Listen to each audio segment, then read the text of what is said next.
Okay, jom saya nak tunjuk macam mana cara nak guna ni penimbang berat. Untuk nak elakkan daripada bayar banyak dekat airport, kita timbang dan kita susun beg kita baik-baik. Okay, first ialah ni dia pakai bateri, dia bukan yang macam manual tu.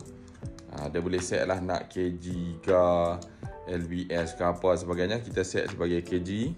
Bila dah set kg tu, jom cara nak pakai dia macam mana. Okay, boleh terpulang nak pakai kot belah tepi ni ke, nak kat sini ke. Okay, ni kan masuk dekat sini, kemudian kita angkat.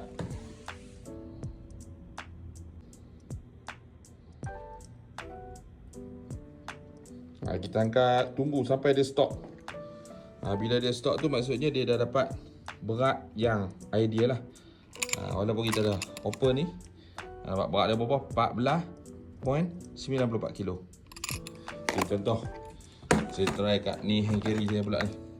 Sebelum balik lagi, baru saja nak try, nak tunjuk. Okay, ni kat hand carry.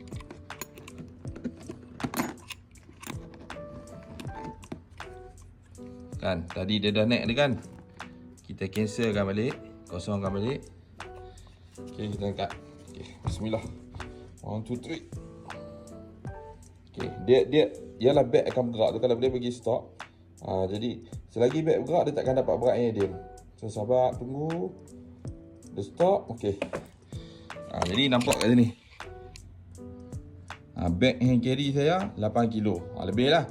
Hand carry ni biasanya dalam 7 kilo je boleh. Beg besar ni pula dalam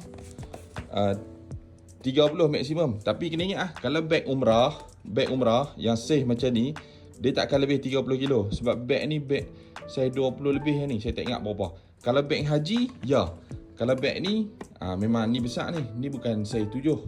Dia cara calculation dia macam tu. Okay, jadi moga bermanfaat. Ada siapa berminat nak benda ni, pergi klik beg kuning yang saya sedia kat bawah.